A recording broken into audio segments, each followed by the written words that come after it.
पापा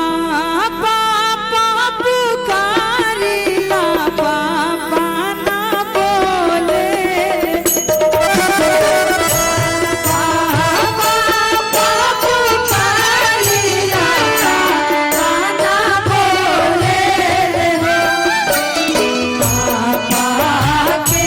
बाला जोरी से दूर बाला डाले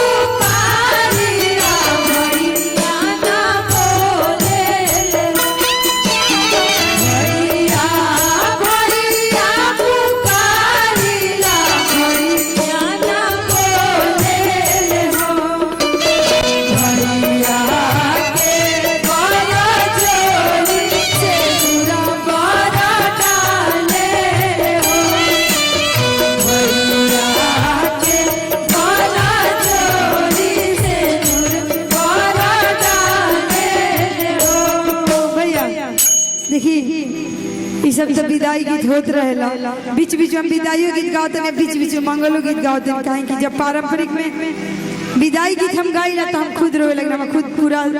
मतलब बॉडी थरथराए लगे लगे यही कि छोटी चुक से पोस के से आने कनिए पापा जी